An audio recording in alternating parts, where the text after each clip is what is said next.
social media strategy for AT&T customer care and community.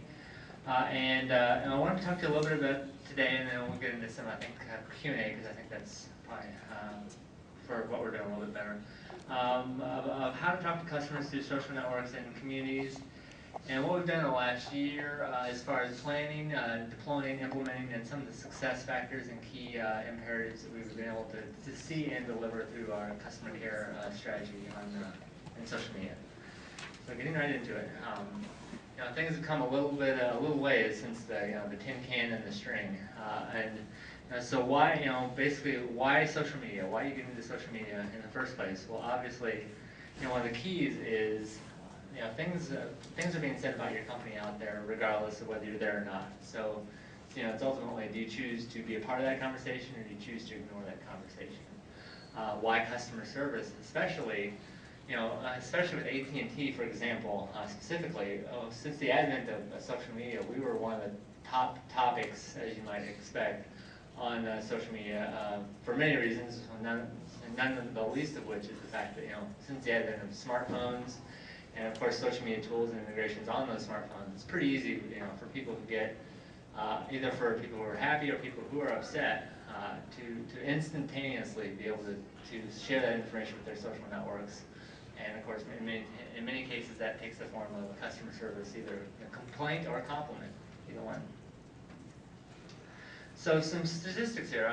This slide basically is showing you that 80% of the people making purchases online say they're impacted by consumer comments. I thought, I want to make sure I pull this actual study up, because it just came out, I think, and I saw an article in the New York Times either yesterday or the day before. There's a new Gartner study that shows that they specify a section of online personalities as salesmen, connectors, and mavens. And of those people, which basically that group of people they consider to reflect about 1/5 of the total social media community, so not the entire social media community, but about 1/5 of the entire social media community, affects, according to their study, 74% of the purchasing population. Now that's not 74% of the online purchasing population, that's 74% of all people who purchase products online or in person, offline. That's a pretty powerful study, if that's even close to being true. That means that, your social networks extend far beyond what we're measuring today. In many cases, with the permeation of messaging across online channels and through our social networks. This is some examples, actually real examples of things that we saw in social media to begin with. Obviously, I picked some that weren't exactly pleasant because frankly, that's not the reason we went out to launch customer service, was because of the pleasant conversations. The ones like these that were the reasons we wanted to make sure to engage people and get help. So we'll cover that. So we'll actually jump back to these if we have time at the end. But suffice it to say that all these examples actually were ones we engaged on and helped ultimately. So social media isn't just another marketing tool. The best way to really engage customers and build credibility and add value to your bottom line, especially in a business model such as one that AT&T is in, where basically you've got a business model where you sell, in many cases you're selling a product, but then you're also requiring a service fee to keep that product active monthly. So literally your customers are writing you a check every month. It's pretty easy, and you think about any company that you have to write a check to monthly. It's pretty easy. If they don't give you good service, you're going to be reminded of that quite often, and probably pretty forefront. And if that tool also provides a way for you to share that information with your social networks, it's just all the more important to make sure that you engage those customers. So going to the social media blueprint here, basically we're just going to talk about what we did, how we planned, and how we made sure and looked at all the different areas that we wanted to engage in and plan out before we actually launched in social media. So, as John mentioned, I was brought on in mid-last year, about this time last year, and to start looking at the strategy around how we should engage customers with customer care. We'd taken a look at some proactive monitoring at that time as well, and started pulling back some data on that. And what we saw was, really we needed, and one of the keys that we had was actually executive participation and support. Especially in AT&T, which is a huge company. It was very, very important that actually our president and CEO, Ralph De La Vega, actually was on TweetDeck literally at 5 a.m. every day, and if he would see customers with problems, he would actually email his direct reports and say, what are we doing about this? Do we know about this outage? Do we know about this person? Well, what are we doing about this? And of course, it would filter down the chain to basically the group that I ultimately landed in, which is Ecom, which is basically a group that that controls all online activities for AT&T. And it would come to us, and so we determined that we needed to very quickly roll out some methods and procedures for engaging customers, rather than have our CEO finding them first. So first thing we thought is we needed to basically plan this because we wanted to come up with a way that we have one place for customers to go. So one AT&T, we ended up with landing on the term AT&T customer care, where you could go for wireless, home, DSL, internet, UVerse, television, everything. You didn't have to figure out which place to go, be transferred. You could just go one place, get help no matter what, and we had the process in place behind the scenes if we needed to get the proper expertise and to get your question answered quickly. So we pulled a lot of players to the table, and we pulled product and service owners together, we pulled customer care organization owners together, we pulled legal, we pulled marketing, we pulled public relations, of course. And we basically identified, because public relations had existed in social media for approximately a year prior, and they were basically doing the typical marketing and news type releases and press releases online. What they were finding is, especially as the iPhone releases, iPhone and iPhone 3G came out, that there's a lot of messaging online. At the time this time last year, we were actually a trending topic daily, weekly, and monthly, the top trending topic on Twitter every single day before we launched customer care, and not for a good reason, unfortunately. And so we basically determined that we really needed to launch out there quickly because PR was getting overwhelmed with customer care questions that they weren't staffed to handle, because they were basically have to turn over to executive escalation groups. And it just wasn't feasible for them. We were seeing job postings that were getting posted on our Facebook page. They would get responses like, "Why do I want to apply for a job with you? You can't get my phone to work in XYZ Arkansas." So we definitely needed to be able to have a place and a channel and a method to be able to engage those customers. So we tried to come up with a framework and tools. We planned literally for 2 months, almost exclusively, to come up with a way to engage. We went to all the permutations. If it's network issues, it needs to go on this path. We tried to basically plan ahead to the point where, as I like to say, you don't want to have to build a raft during the flood. You want to at least have some direction as to where you go before you have to go there. Obviously, there's always cases you may not have thought of that you have to, basically handle in real time. But we knew that certain issues were going to require public relations to respond as well as customer care.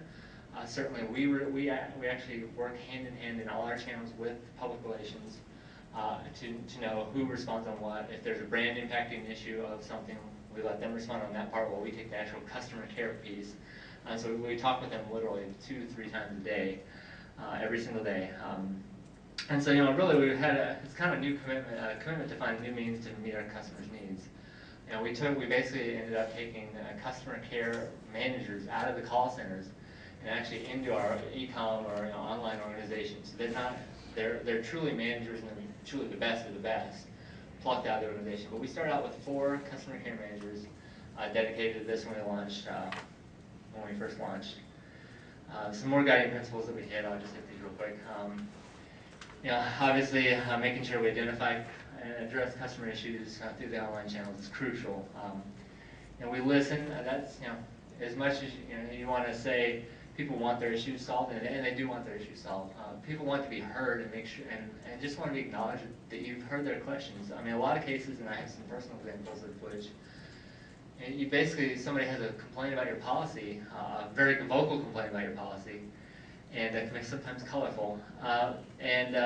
Basically, you just have to state the policy back to them and say, I'm sorry, this is the policy, and basically, I've had the interaction with the customer. Actually, was an intern at Dayton Pope with the New York Times, who complained to us that he was not happy with our ETF policy for cancellation fees if he wanted to switch to the iPhone and then wanted to cancel his policy early.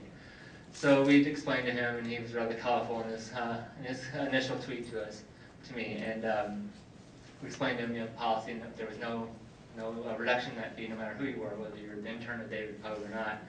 And so he ended up, long story short, he ended up basically buying 4 iPhone 4s from us at the end of that. So even though he wasn't happy with the experience, he was at least happy enough to get a response from us and get clarification on it, that he ended up tweeting out something very positive and saying that he bought the phones from us in the end. So again, people want to be heard. It's just our basic approach is to be open, honest, transparent, and to be personal. We launch with individual personas. We don't tweet from the Globe. We don't tweet from a corporate account. We have corporate-owned personal accounts for people, so we protect their last names. We don't give out their last names, but we literally have individual accounts for every single person, and that carries over from Twitter to Facebook and onto other channels too, onto YouTube as well. We have videos of the people. So what we've seen is credibility and trust, and we'll see some of those numbers a little bit later. We've built credibility over time, and moving on so we can get to the question. Basically, the strategy of our online customer care really is this, and this is really, I think, the key to everything. Is if any of you are familiar with Jeremiah Owyang's article, social media cannot scale for big brands. Again, I think his point was maybe to the level of that you can't turn over your entire social media customer care organization to social media, which I do agree with. Obviously, that's not smart, and certainly a company the size of AT&T could never even come close to doing that. But what I do think is if you do it right, you can actually deliver customer service through social media, and this is what we're attempting to do at AT&T. So our goal is to provide white glove service to customers. Again, not only to solve the problem that you're having, or at least give you as much, solve as much as we can, give you satisfaction with that, and also make sure that there are not any other problems you have that you may need solutions with. We basically, we provide very high-level service. We do not put metrics on the length of time we interact with customers.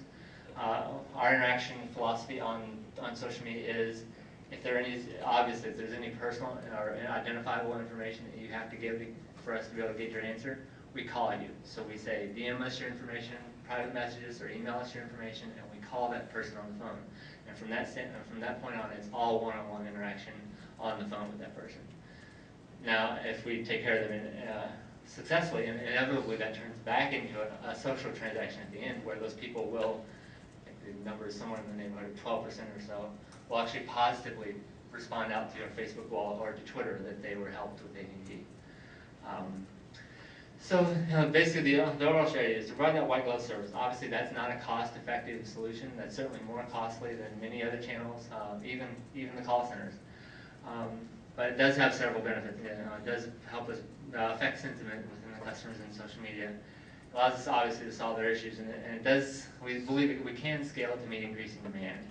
The way we think that we can scale it to meet increasing demand is that we're constantly trying to add advanced self-help tools to the mix, especially on Facebook. Twitter's a little harder, but within the social realm, that give those users ability to do things that they can't do maybe within even the .com world. We're not rolling out the same our father's .com tools from our website to the social media and just putting a new face on them. We're actually trying to figure out what customers want within social media, what they're asking about, and giving them specific solutions to those problems quickly, easily. And we're not actively promoting those either. We passively provide that information. So we actively help customers. We engage them. We passively promote out, hey, this information's out on the forums, this information's out here or there. Over time, what we feel is that as customers have been helped over time with customer care, and they feel that their credibility has been built with customer care, that escalation in the number of care managers that we need to handle those number of requests is going to be offset by the number of people who actually look at those passive self-help tools and say that, hey, these self-help tools are just as good as the care managers that we have on Facebook. So we feel that at some point we're going to hit that point of equilibrium where the number of additional people that we have to engage on social media is going to be offset by that number of people using those self-service tools. the way we implemented it was basically ATT Customer Care. We launched on Twitter in late August of last year. We launched, as I said, with 4 managers. As of June, we are about 51% of our social media cases were handled through Twitter. Ratio about 5 to 3 to 1 right now between Twitter, Facebook, and email. Email because we actually do on Facebook because of their interaction model, and unfortunately they don't support business as nice as we would like them to. We do have to give email addresses for our agents, our managers, so that they can actually get their private information so they can contact customers. In December and January, we actually launched on our 2 main Facebook sites. Right now they have over 800,000 fans between them. Again, we launched with the exact same personas, the exact same people. You see a lot more bubbles than 4 here. We actually have, today we have 18 care managers that are solely dedicated to answering only customers' concerns only through social media. And that number actually we have going up by 3. We have 3 open recs right now, and we're adding to that probably over double within the next 12 months. Again, we had about 37% of our cases in June. What we're finding is on Facebook that the response time, as you might expect, is a little bit quicker because of the kind of asynchronous nature of Twitter. You find that potentially people may tweet if you participate on Twitter.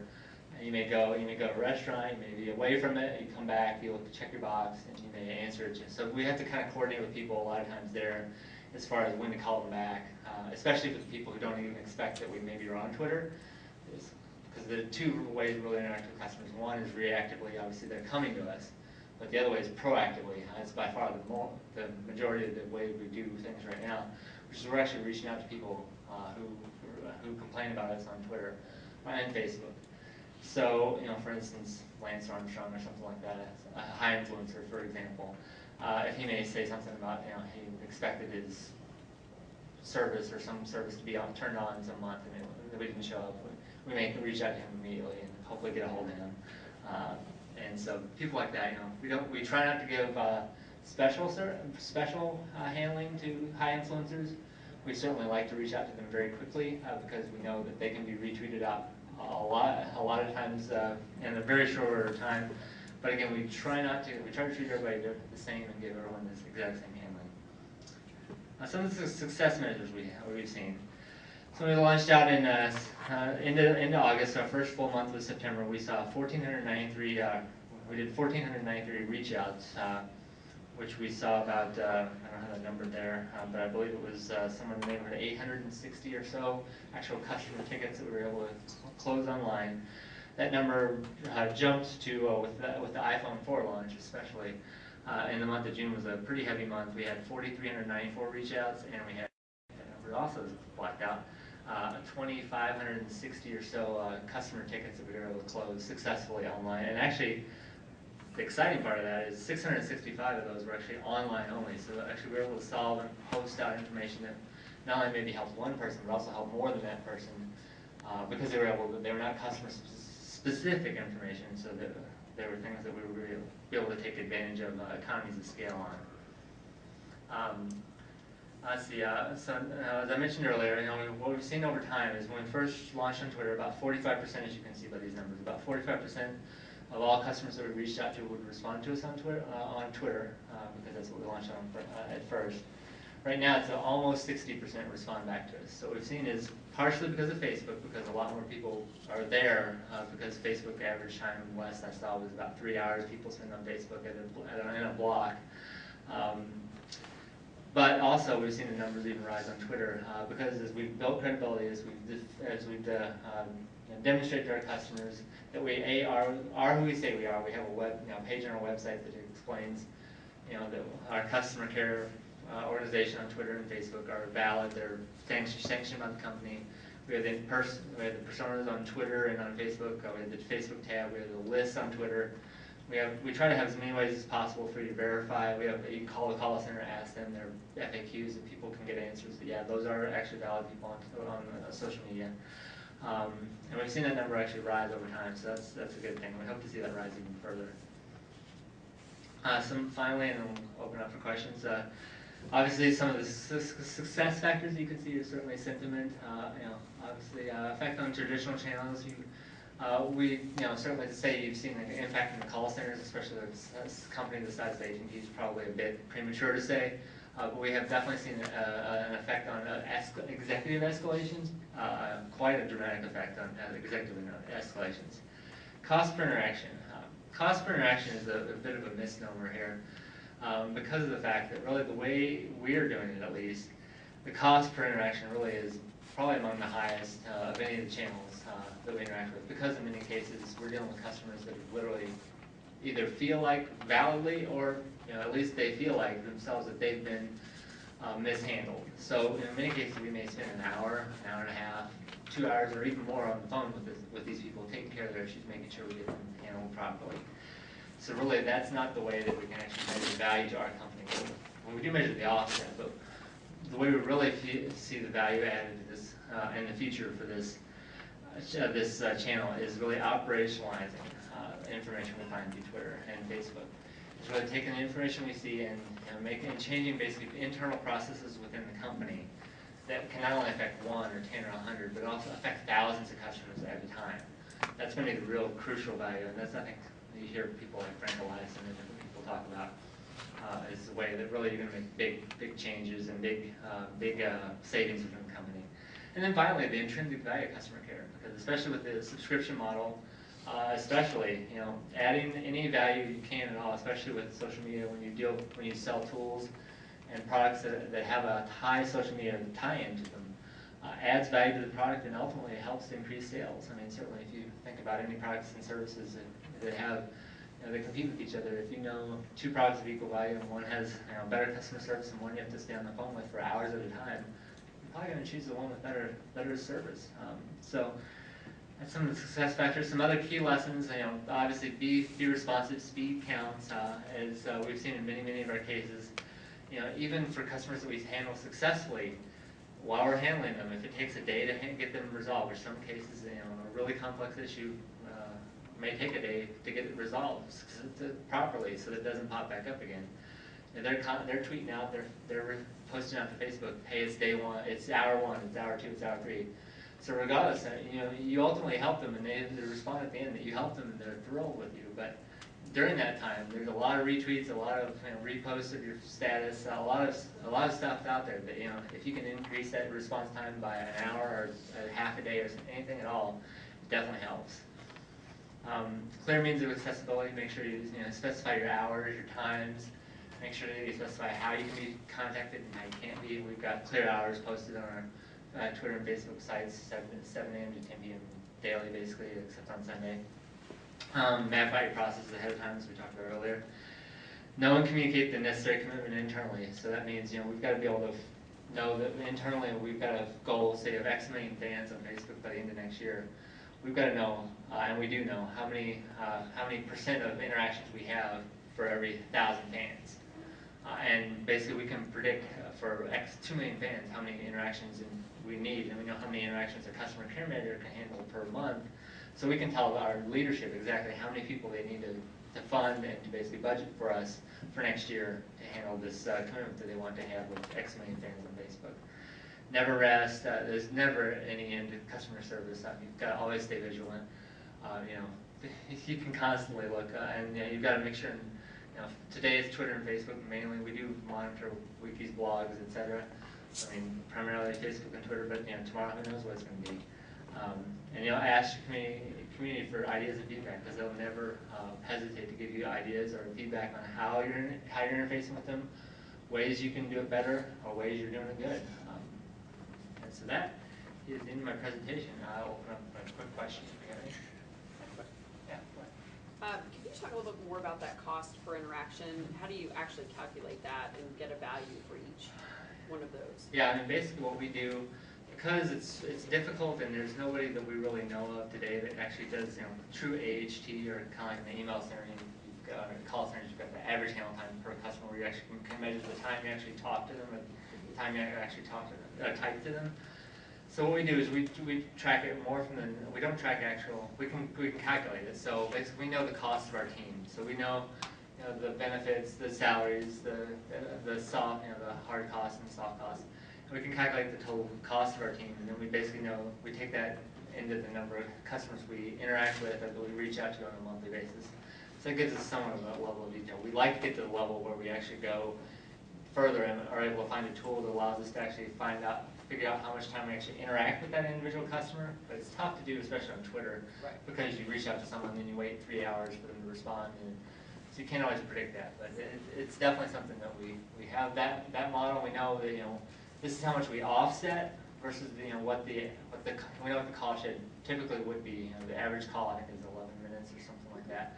We typically have a lot longer than that right now. So do you actually also take that to another level in terms of what revenue could also be affected, or is it just kind of an internal cost model that you use? Yeah, we do take it to the, we're trying to take it to the revenue side. It's working with public relations, we're the care piece, but then we've also got the same basic counterparts on the sales side, which they're ramping up. They're a little bit behind us, and we've got public relations. So we're all trying to work together to come up with those type of things. But care is definitely the primary thing we've focused on to this point. Okay, excellent. Thank you. Let me preface this by saying that I work for the IRS and I work on social media initiatives for them, and I think this is a great. I think the customer care model is something that's awesome. I've been trying to push it, and honestly, they have not been very receptive, mainly for the concern of safety of taxpayer information. And one of the things I was interested on, what you touched on earlier, was how do you deal with that? I mean, I like how you have the initial point of contact, and then if you deem that it needs to go into the personal information category, you go into direct messaging or a Facebook message. But I was interested to actually learn if you had any cases where people outrightly posted personal information in their initial posting, and if so, how do you deal with that? I mean, is it more of a get it out of there as soon as possible, or is it more proactive? You have to be, set the policy of. Hopefully they read the policy before they post. But is that effective? Yeah. And that's definitely a conversation we had early on, and Steve actually is here on my team. We had early on when we were planning, is that was a concern because some people, especially if they're new to social media, may accidentally, if they think they're DMing, but they're really sending that message. We haven't really, ironically, seen that much of that. We did see a couple of it, I think, early on. And to which we basically, messaged them immediately, got a hold of them. If they gave their information, we just called them and basically got, said, hey, delete this. But I mean, and I think other people on Twitter also said the same thing to them. But really, I think we've only literally seen that a handful of times, if that, out of literally thousands of reach outs. So it's surprising actually that we haven't seen more. But you'd imagine it would be on the individual to not convey that information, but when it happens, I mean, that's the greatest fear of what I'm working against is that situation. But we definitely have clear. We've definitely, it's obviously a huge concern if we were to accidentally do something like that from our side, which we don't really have that problem too much because obviously every PII, personal information related contact that we have with the customer has to, for regulatory reasons, basically has to be in person or be verified first, in which you can't verify it through email. You have to pretty much verify that over the phone. Right, and sorry, one other question. Where would you find, or where have you found is the best place to post that? Do you have your policy on your Facebook page, or is it in the group description, or? Well, we have an internal social media page. Admittedly, the policy is a bit legalistic at this point. I'd like to be a little more written for the average person to understand a little easier, but we do have an internal att.com/social media page. We refer people to anybody that ever has any questions through our channels. Are you who you say you are? How do I know if you're valid? We encourage them to go there. Time for one more question. Okay.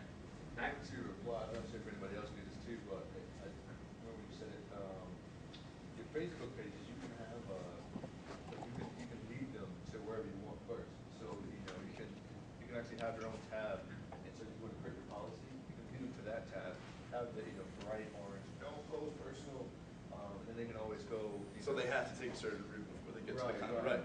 By default, it goes to the wall, something like that. Right. Kind of, if you're going to have a policy in a little note, it's kind of difficult, but you just create your own individual, launch page or whatever, to lead them to where you want them to go. So they have to see regardless of. Right, how they want to do it. Cool. Question at the back. So, with Twitter, you said you have your employees, like you have company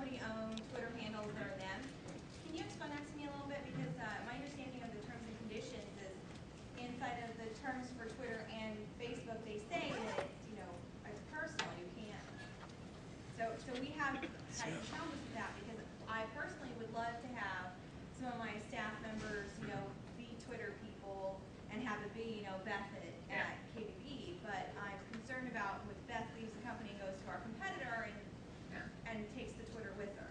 Actually, we have, so Facebook, you're absolutely right, that we've had explicit conversation with Facebook that, they have very, very clear guidelines that you cannot have more than one account. So pretty much every single one of our care managers had accounts, so that limited and that affected how we had to define that strategy. As far as the Twitter side, I mean, we've defined those as company assets. As far as their policies are concerned, you can have multiple Twitter accounts, you can have a corporate Twitter account, and you can have multiple corporate Twitter accounts. What we do internally, and again, it's a concern because, I mean, the person who's a care manager, if they got fired or if they left the company or something happened, they could change their password and not tell us what it is, and we would not be able to do anything about it. And that's a concern we've talked about before. But I mean, we try to deal with that the best we can, and we haven't had any concerns with that. But I mean, if we were to have any concerns about a certain care manager, if they were on a performance plan or something like that, we would limit their access to the central account. So the ATT customer care account, we would change that password and basically take them off the list of people who interact with customers on that channel. But I mean, we keep the passwords centralized. We check them quite often. We monitor. So the monitoring tools have to be able to check the tools. So we can pretty much tell on a daily basis if they change that password and not told us what it is. That's about the best. Again, you can always change that password, and you're gonna have to deal with it if they do. But Did you do any in your internal policy? Did you do anything with like Google where they had a contract or something? Policy internally. Yeah, actually every employee with AT&T has to sign, that participates in social media has to sign basically a statement or a page-long contract that basically states what you will and will not do, and what rights you give up. What rights you give up and what things you will and will not do in social media. Thanks. Yeah. Okay, I have to say we have to move. Is that a private document? I'll have to check on that. I think it probably is, but I'll check on it. One thing you can do is interact on the private conference social network, so follow-up questions, direct them right to Sean. Okay, let's give Sean a big hand. That was next. Launched the book, and within 8 weeks there has been over 5,000 downloads. So what I'm trying to tell you is, take a look at what you're doing. Don't be afraid to color outside the lines. As long as you know when you're coloring outside the lines, we are going to set.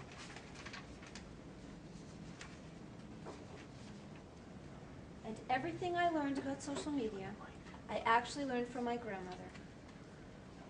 When I was a little girl growing up in Boston, my grandmother used to take me shopping to the grocer, to the greengrocer, to the butcher, to the baker. And when she went into the butcher, if he had a chicken that wasn't up to her standards, she would tell him right there, I don't like this chicken, give me a new one. What would happen? Who would hear her? The community at large would hear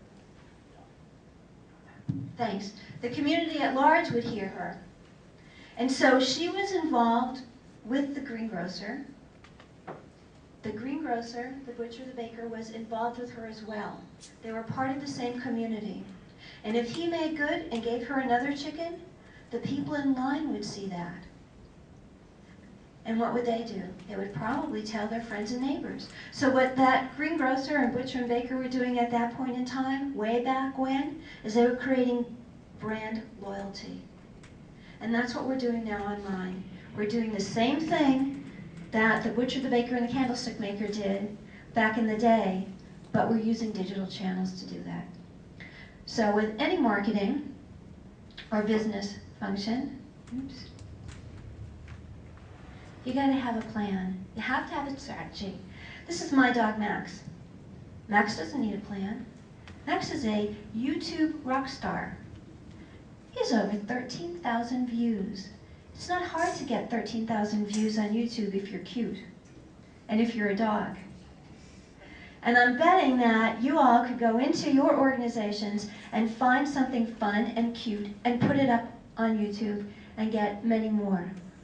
But that's not a strategy. And what do you do with that? What do you do with those views? What do you do with the people that are becoming your fans and your champions. That's what the branding will do for you. And that's what strategy will do for you. So what I want to do today in our time together is I want to give you a framework and have you participate. Let's mix this up a little bit, have some fun. This is what happens if you don't have a social media plan. All these components that we're talking about, all these tools, and I like to consider them assets, because if you consider social media tactics or tools assets, all of a sudden it puts it into a different perspective. It creates additional value. So the asset of Twitter, the asset of Facebook, and it creates a value of how you're going to handle it and how you're going to look at it on a long-term basis. So without a plan, they're just floating around in space. They're like Macs and YouTube. Nice to know, nice to have.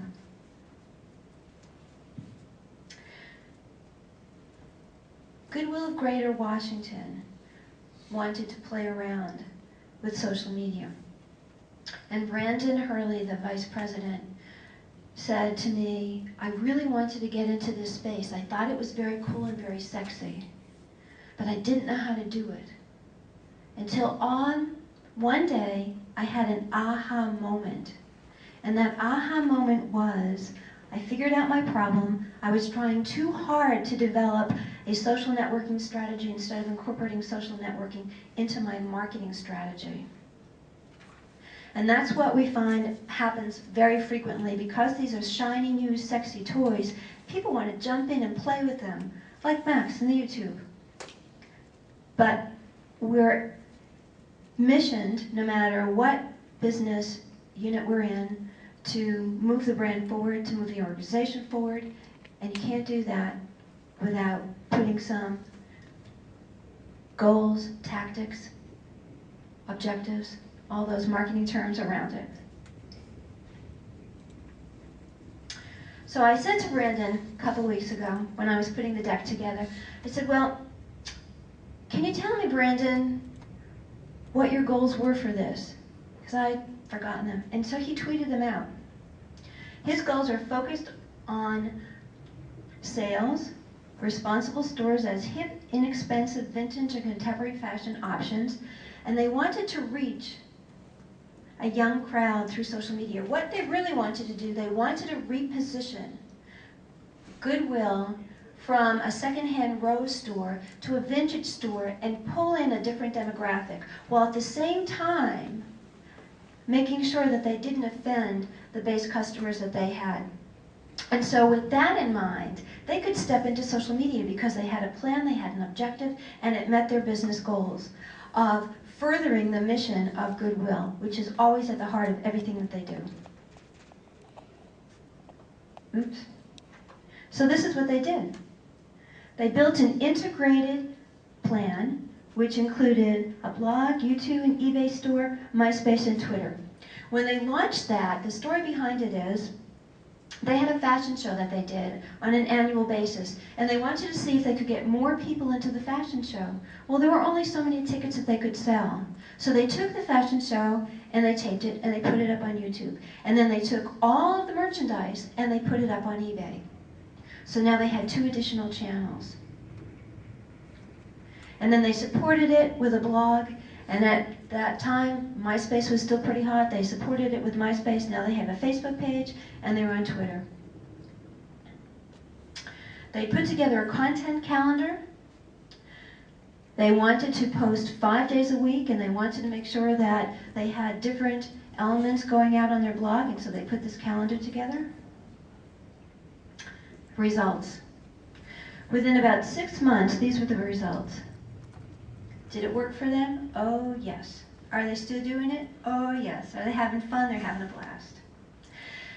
What they found that was interesting is that even though this was a digital media, they were getting more people to the stores. So they expanded their reach because now people could purchase on eBay. They could understand the mission of the organization. People were still coming into the store. And by the way, the added bonus that they didn't realize that they would pick up, they started getting media attention. Very cool. Cherry on the top of that sundae. So just for you, by the way, the deck is going to be available. It will be available on Diva Marketing, and I think that John and Rick might put it up on theirs as well, so we'll slide share it with you. So this just to set the level the playing field. We won't go into this, but Max does have fans. He's got fans in Canada. He's got fans all over the world. Wayne is from Canada, and the bottom one, I think she's in Britain, and then Paul Cheney, of course, is in Louisiana. So when you're talking about strategy, it can be a little bit boring sometimes. But the strategy that you put together is going to be different than the strategy that you put together, that the IRS puts together, that your company puts together. I call this a jelly bean strategy because even though it's the same, it's different. So with jelly beans, here we have candy, all different kinds of color. I'm passing this around. Have as many as you want and pass it around. So when you're building strategy, think about it this way. We're going to look at a couple of different models, but at the end of the day, your strategies are going to be different because your goals and objectives are going to be different. And the mission of your organization is going to be different. So the tools that we're going to look at today are the same, but the way you use them will be different. And that's what's really critical. I came across this a while ago. This is something that was in Harvard Business Review. It's a way to focus a strategy, and it's called a strategic principle. Unlike a mission statement, it's very action-oriented, and it sort of sets the pace. So for instance, Dell, be direct. General Electric, be number 1 or number 2 in every industry in which we can compete. So I've talked a little bit about strategy, a little bit about me. Before we go any further, let's talk a little bit about you. How many people here are from academia? How many people here are from B2B? B2C? Healthcare? Oh, I see somebody hiding in the corner. Nonprofit. How many people are using social media in their organizations currently? Everybody. For people that are using social media in your organizations right now, how many have done any kind of an update within the past 24 hours? Not you necessarily, but your organizations. So you're pretty active. What do you want to get out of this session?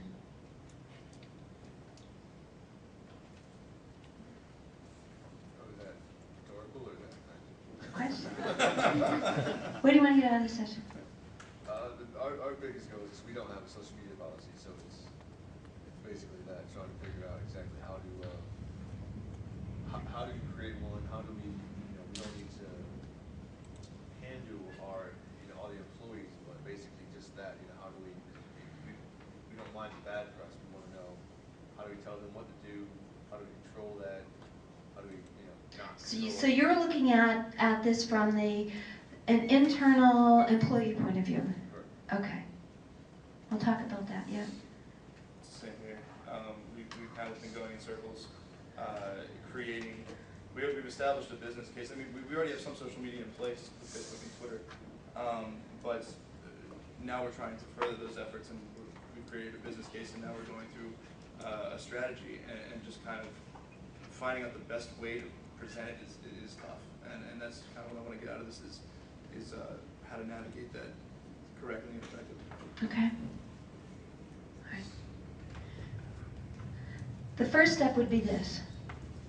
This is the first step. And if we had time, if this were a workshop, what I would ask you all to do is to take some time and think about what would go into your own strategic principle, because that will guide what you're doing. So homework for you when you go home. Lots of homework in this little session when you go home. Think about that. And in order to make that work, you have to understand the mission of your organization. So what would your strategic principle be? Here's an example of how it works. So Southwest's strategic principle is, let me read it to you, meet customers' short-haul travel needs at fares competitive with the cost of automobile travel. They were going into Denver, and they found that they couldn't sustain that principle, so they pulled out of that market. So that's how that would work.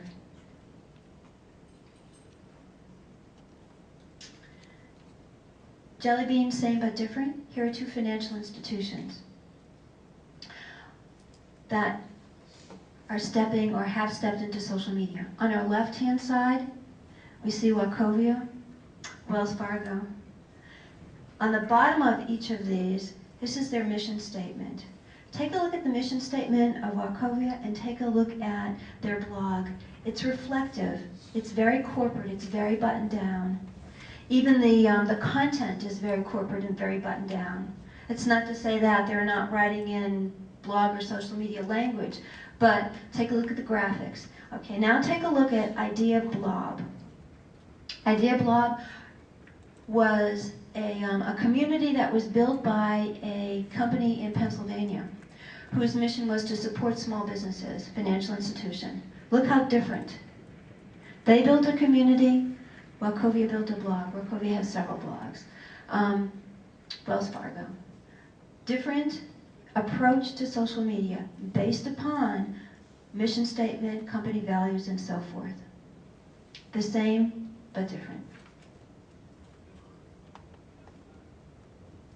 So I want to present to you a way of thinking, a process that will answer some of your questions about internal employees. I like to look at this in three buckets, in three big pictures, and we'll go into that and then we'll delve into a couple of the elements. The first one is aligning the enterprise. Anybody here from New England? What's that? What are the Ducks? Do you recognize that? Boston Common. Yeah, they're from the Boston Garden. Anyway, aligning the enterprise. And then the second bucket is actually building the strategy. And then the third bucket is creating awareness. Keep in mind that every single time you launch a new social media initiative, they will not come unless you tell them. So with every single new social media initiative that you launch, you also have to create some sort of a marketing strategy, some sort of a promotional strategy. I'll show you a couple of examples. That can be tied to what you already have, but it has to go out, because not like in the olden days when people started blogging and it was so cool, anybody would come. People won't come unless you tell them. Okay, let's look at aligning the enterprise. What I have here is a list, and the list is bulleted out. Some of them are questions. So the very first element you do when you are building a social media strategy, and we're assuming that you're starting from ground one or coming in and taking a look at it, is determining the impact on the enterprise. Story on myself, I've been doing this for a bunch of years, and when I first started, I was firmly planted in the ground that social media really was a marketing function. And my friend Shell Israel said to me, no, it's not, Toby, you're wrong. It goes across silos. And I said, no, Shell, you're wrong. It needs to be housed someplace, and marketing needs to house it. Well, I've since eaten crow several times because Shell was right. It goes across the silos of an organization, and it touches places where we have not a clue where it will be touched, or the influence that we will feel. So obviously PR is a big deal. Customer service, we've talked about that. AT&T did a great presentation. But it touches every single place that your customer is involved in. It touches accounting. It touches, where else does it touch? Human resources. HR, absolutely. Legal. So there has to be, when you first put this together, a way to face all of those different departments, business units, and align them. And I'll show you a way to do that. Communication is critical. Once it's aligned, once you decide that you're going to go on it, if customer service is using it and they find something, how does that information get back to R&D, if that's what's important? If we find a nugget, really should go back to R&D. How are those communications channels set up? What that really does is it influences the enterprise at its very base level. Because now what we're looking at change within an organization's structure. So it's not really the negative comments that people are afraid of. It's the change within the enterprise. And I think that management knows that intuitively. You can handle negative comments, and we had great examples earlier this morning on how some big brands were doing that. Cultural compatibility. How transparent are you? What does that mean to your organization to be authentic? How can you be authentic within an organization and at the same time represent yourself in the brand? That's something that most companies struggle with. Yes, you can create guidelines, but it goes deeper than that. Somebody said this morning it goes back into having everybody understand the brand value and the brand promise. And that's a great start. And so if you're pulling in an outside agency to help, they have to understand the brand value and the brand promise. Otherwise, you're not going to do you justice. Michael mentioned this morning that I was working with Chick-fil-A. Chick-fil-A did this right when we first started it. They brought in a cross-functional team, and we sat around a table and we looked at what I call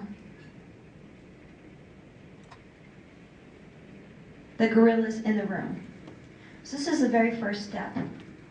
So bring all the stakeholders that have anything to do with you or will have anything to do with social media